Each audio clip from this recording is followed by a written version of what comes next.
you also.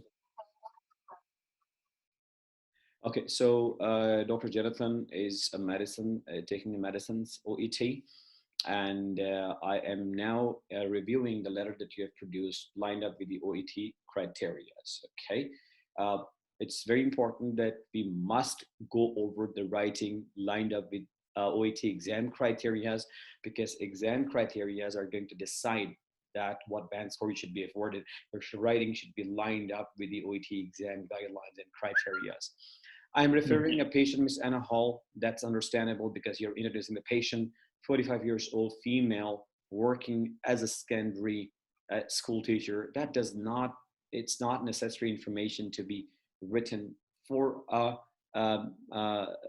recipient, right? The doctor receives the patient, or to complete the purpose of the letter.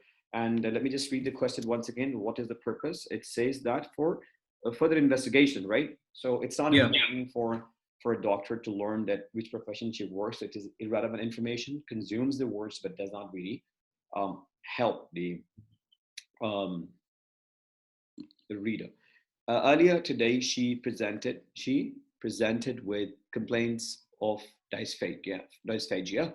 Please excuse me if I mispronounce any medical term, because that's not my part. For 2 weeks, right. I'm referring the patient for further investigation and endoscopy if required. Well, there are two things that are important here, Mr. Jonathan. You have to be really conscious that you're not repeating any expression. Repetition refers to that when you are saying, using an expression, writing an expression which has already expressed or which is already understood. So for further investigation, word embeds endoscopy if it's required. It's understood. For further investigation, embeds the information that you're referring and endoscopy if required. That's part of an investigation. So it's not required, right? Okay. Consumes the word. So she presented with the complaints of dysphagia for 2 weeks. I'm referring also. It's not needed because this also been written here. So any word that is being repeated consumes the word and does not add any mark into your writing. Okay. Let me just remove this. So far clear? This was the introduction part. Yeah. Okay? Yeah. Now let's go a little down and see what I've written in the body paragraph.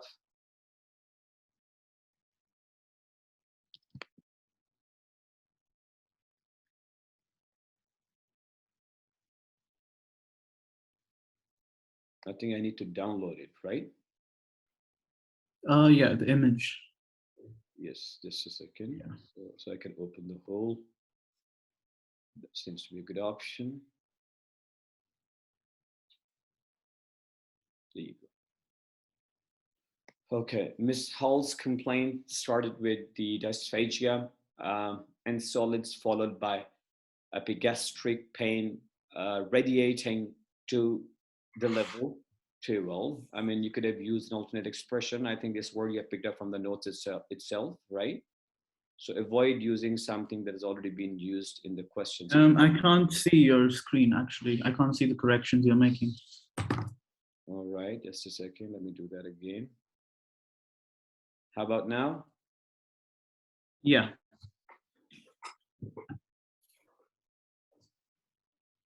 What I'm saying that when you say pain radiating, isn't the word same written in the notes? So let's use an alternate word. Radiating refers to the pain is actually traveling from or returning to the same point or to the level T12 that you understand better of the spinal cord. Yeah. This commenced after a viral URT1 2 weeks ago, for which she self-prescribed over-the-counter Chinese herbal products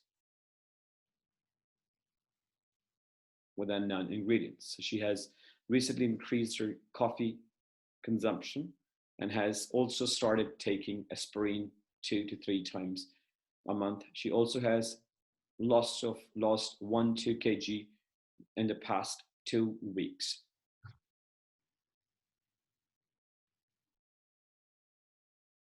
and there are no signs of relapse. What is this word? Sensation. Sorry, sensation. Lum or any obvious anxiety. Well, here, this part of the letter mostly refers to that it reveals that listing of information not well developed, coherently placed with each other. So the structure that I'm going to brief you would definitely help you to keep your information on track. Okay. And you started talking about the medication simultaneously. You started talking about the signs of relapse or sensation of lung, etc. Everything is, I mean, when you're putting too many ideas into the same paragraph, it tends to lose, affect the coherence and the flow of information. And let me just walk you through that. The structure that I've told you earlier, that structure would definitely keep you on track. Allow me some time so I can switch off this camera, turn on the whiteboard, and write the structure. So here you can write the structure. Again, I'm walking you through step by step or sentence by sentence guide, or at least a paragraph by paragraph guide. You can keep the notes in front of you and how you can put the information together, how you can organize your letter so that it does not affect the criteria. Allow me a second to grab a notes. Just a second. Yeah.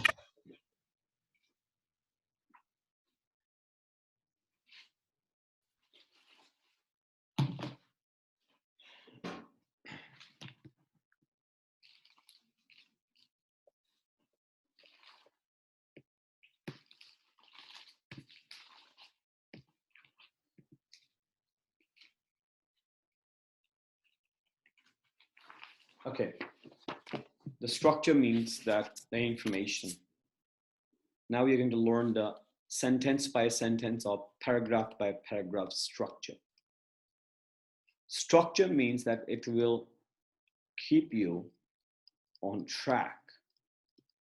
Track is determined by OET Writing Assessment Criterias. And what OET Assessment Criterias are, I've already went through in great detail.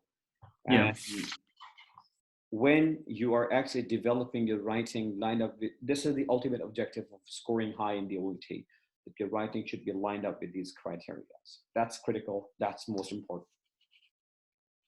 First, again, it is just a guide. It is a guide. And this guide is very much accurate. This, I mean, like half box represents the paragraph. To begin with, we title it an introduction paragraph. Okay. Now, in the introduction, what can we possibly write? Let us change the pen color to understand it more clearly. Which color do you like the most? Blue. Hmm? Blue. All right, I picked up blue. Okay. Number one, we must write person introduction plus complaint introduction. Person intro plus complaint intro. Okay. And the second, introduce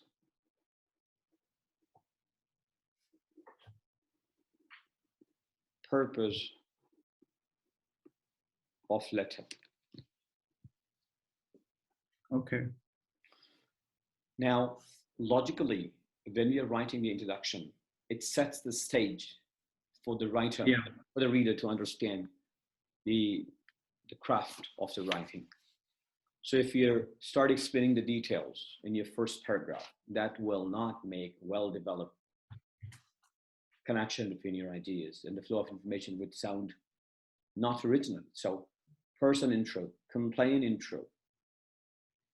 What complaint is, not intro, all right?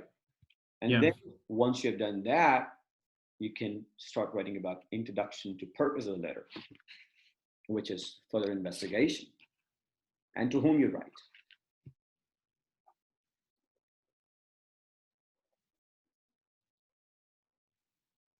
Now, this will keep you on track.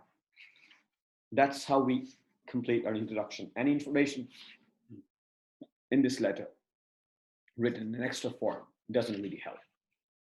All right. That's not going to add value in conveying the introduction. When you're writing an introduction, this means that it is an introduction. When you're writing the details, this means that we should not include the introductory phrases.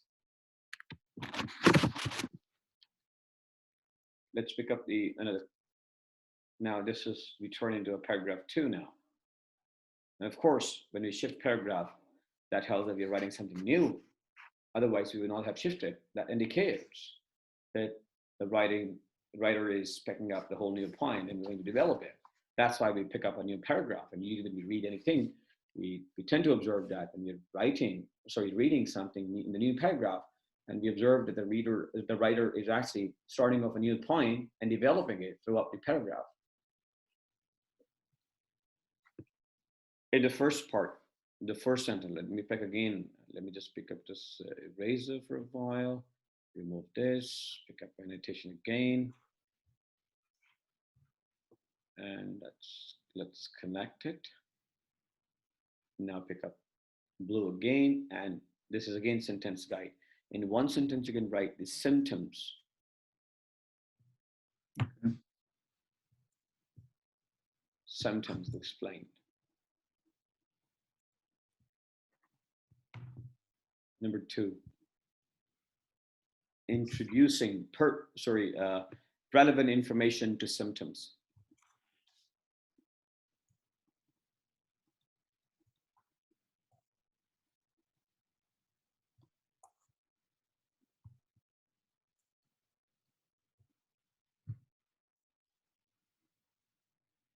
Relevant information to symptoms. Did you see the connectivity? Did you see how things are going in a very organized and logical way? Organized, yeah. And when we put information clearly, we are most likely to get the score that we're aiming for. Okay. At number 3, any additional information, any additional information related to that. Any additional information that you as a practitioners make sure that I'm not able to highlight the medical related issues in the notes because I'm not a medical background. So that's your job to understand what's relevant to the purpose of writing, right? For a doctor to learn about. For example, if it's important for her or him, the gastroenterologist, to learn about the patient's glucose level reading, include that. And if it's not, and here, don't any additional information relevant to the symptoms.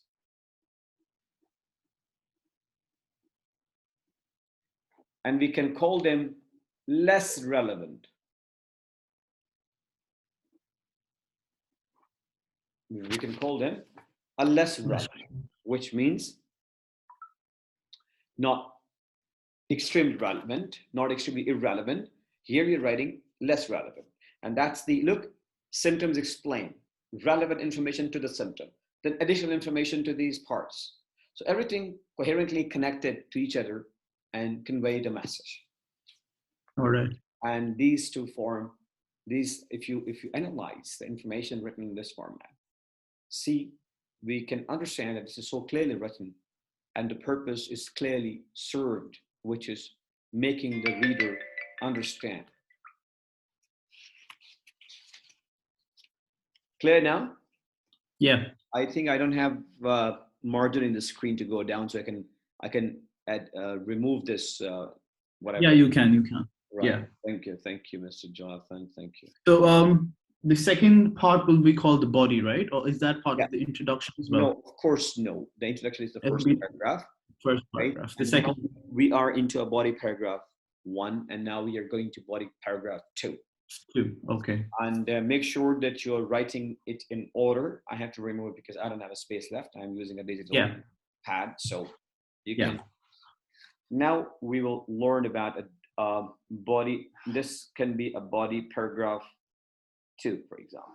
Sorry, it's body paragraph 2. Yeah.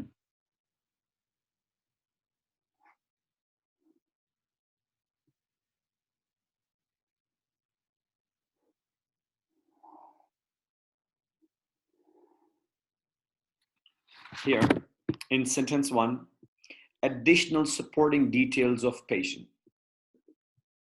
Okay.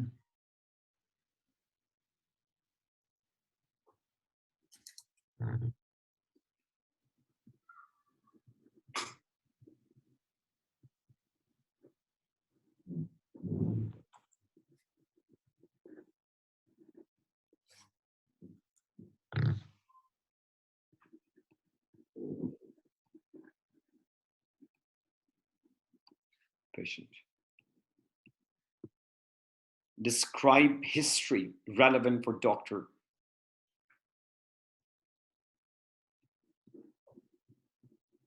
Describe history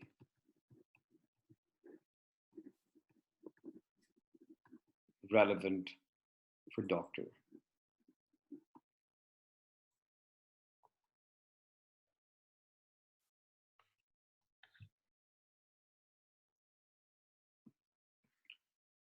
Third, and you can write the medical history here in the third part.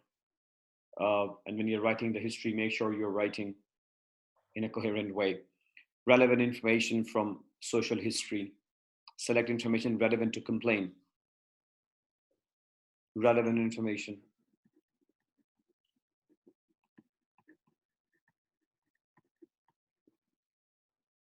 From social history.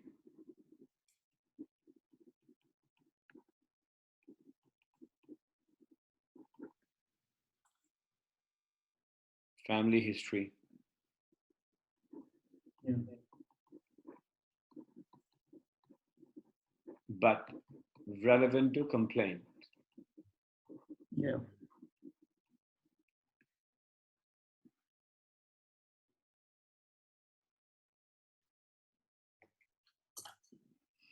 Now,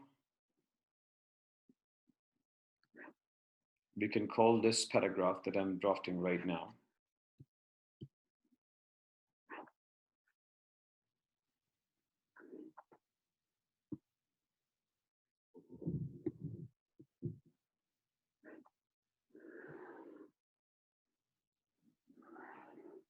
This is a guide, again, for the letter that I've given you. In sentence 1, you can write a recommendations.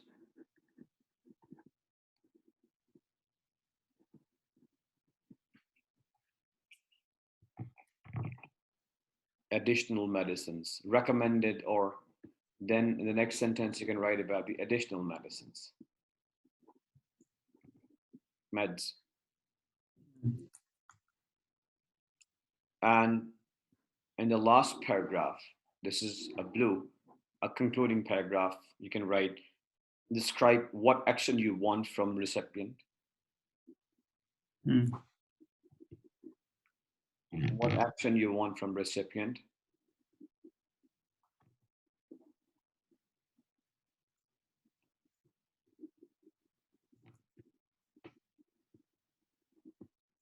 Recipient.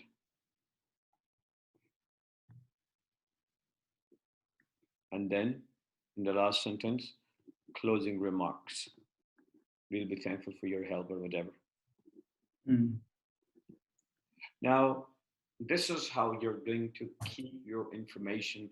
And if you, the description that I've given you in each structure of the paragraph would also give you, if you focus them more in detail, will give you a very good idea about what basically this structure aims to do. That when you will read the information, it will also help you to read most relevant and irrelevant information.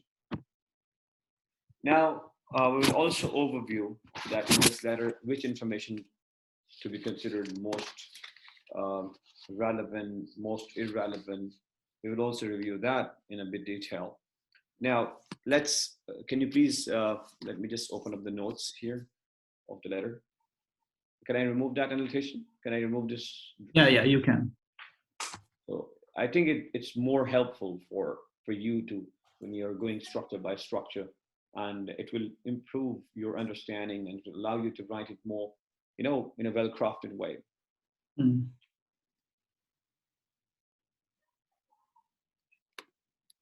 Just a second, let me forward this.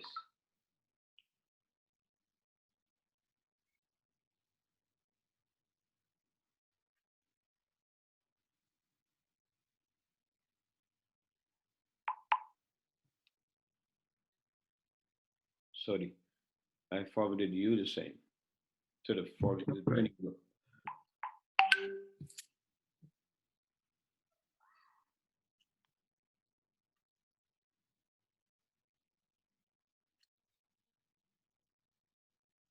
Yeah. Just a second.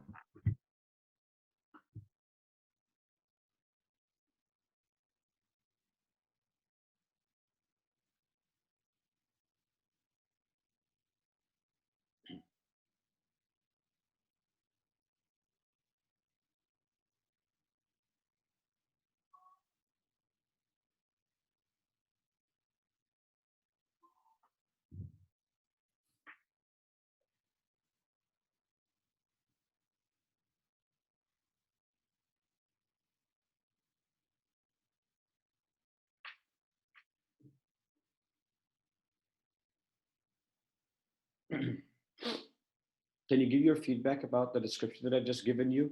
So to feel that how's it going at your end? Like, are you feeling it helpful, or do you have any Yeah, more it is helpful. It is helpful. It gives me a better idea about how to write and how to structure my writing. writing? Because, So yeah. we'll make it more effective. That now we will go over the question paper, and we will learn the information which were relevant and less relevant and most relevant. And then at the end, we will go through with the help of the model answer written. Okay. So that model answer will also guide you that how information is practically placed into the structure that I've shared with you in the written Okay. hand. Just allow me a second.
Okay, now let's learn that which information seems to be more relevant. Let's open up the first page of the notes. So, and we'll just go a little slow. So now we're learning that which information are less relevant, which information are most relevant, which information are extremely irrelevant. So let's start it off with, okay, can you please first tell me that which information to start with, the first information, which is the I information. can't see the screen or your I've screen. switched on, I've turned the screen on. You haven't? No, I mean the Okay, wait. question. Like Okay. every time you download, yeah, now I can. Yeah. Okay, now to start with, um,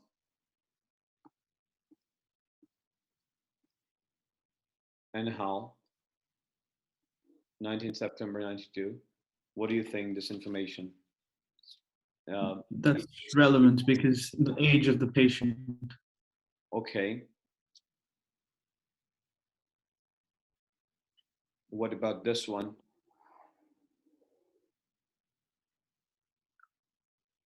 Um, I don't think her marital history, divorced, 2 children at home is required. And as you said, the teacher part is also not required. Mm-hmm. Yeah, but you have to include the fact that she's a social drinker when it comes to her social history later on in the third paragraph. Okay. So that information, most information in this social history is irrelevant. What is relevant, you Okay. can place it where I've told you. So Okay. this is, we can say some part slightly relevant, but not all, I feel relevant. Yeah. right? Yeah.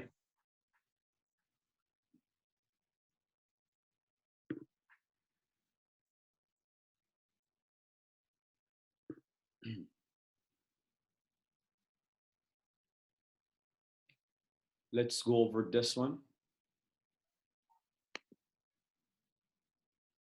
Allergies, substance intake, nil.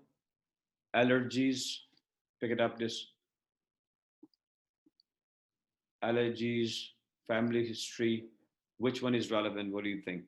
Substance intake. Family history is somewhat relevant, but allergies and substance intake is not relevant. Okay. So substance intake and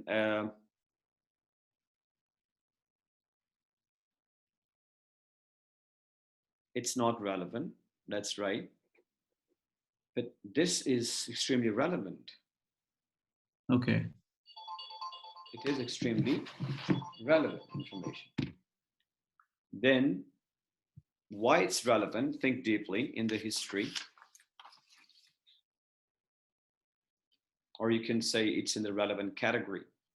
As a practitioner, you can understand better that for their further investigation, what was their, that genetically they can have an effect of problems that they have been in their genes. Let's say mother was hypertensive, asthmatic, father was peptic ulcer, maternal grandmother died of heart attack at 80, maternal grandfather, whatever is relevant, help a gastroenterologist to understand your purpose that you want him to perform. In the previous medical history, what do you think? Is it important or not important? Previous medical history, just the fact that she had dyspepsia, an episode of dyspepsia in 2012, which is relevant to her complaint. Right. So that means that not relevant, all information are not relevant to the task. Yeah. So you can pick up, let's say that whiplash injury caused by a severe jerk, not relevant, depression, not relevant, right? Yeah. And then we have dyspepsia, also indigestion, discomfort, abdomen pain. That can be relevant because yeah. I believe this dyspepsia is about digestion, right? Yeah. So can help gastroenterologists to investigate the problem that you're asking him to perform. The dermatitis may or may not be. We use healthcare knowledge. I mean, that depends on you. That your medical knowledge will help you. That is it relevant to the question or not? There, I can't help. You have to get yourself. Okay. And then next comes in. Let me just go a little down, or is the second page has to be? This page is gone. Okay. Stop sharing. Download the page and go over the second page. So even when informations are relevant in some paragraphs, not all pieces of information are considered to be relevant. So that's the key point. And definitely your medical knowledge can assist you to.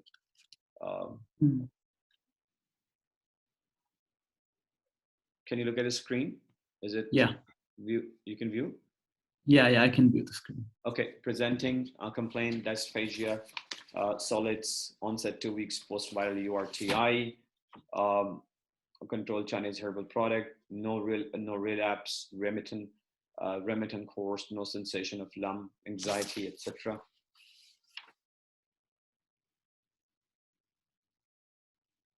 Understandable? Yeah. So what do you think? Presenting complaint relevant or irrelevant? Start with beginning. Relevant. Relevant, very good. URIT, self-medication, relevant? Yes, you have to mention that. Okay. Not extremely, okay. No relapse, remittent, course, fluctuating body temperature. deterioration, these things are relevant? Somewhat, yes. Not It's extremely relevant, right? Not somewhat, yeah. somewhat, yes. So that you can get yourself. So now, extremely relevant informations are concomitant, epigastric pain, relating to back, Yeah, T12 weight loss, 1 kg, 2 kg, relevant. And then recent increase in coffee, relevant. Takes aspirin occasionally 2-3 times a month, relevant. Provisional diagnosis, gastro, esophageal, reflux plus minus stricture, uh, possible no steroidal anti-inflammatory drugs were administered. So these information are also important to include. yeah. The plan should be that refer gastroenterologists for opinion and endoscopy if required. Coffee, alcohol, you can use this lower sign, and that tells us plus minus. Reduced. Reflux plus minus means that you can understand better. Coffee, Yeah, alcohol intake, case over the counter product, medicine sold without prescriptions, uh, pantoprazole, 40 mg daily. So that's again, it indicates that what to do with the patient. So the ultimate thing is that you should keep in mind the writing task that you read at the end of the letter. So now we have went through the important information, extremely relevant, and we discussed these ideas as well. However, it was not necessary because you as a medical professional understand this better. The language teacher doesn't play a very vital role in that, but that helps you. However, still, it's good to have a discussion. Now I'll forward you a sample. I'll forward you a sample letter that you can read it yourself. I'm going to end the meeting, and once you have completed the reading, that you can connect to the meeting again. okay. Right? Yeah.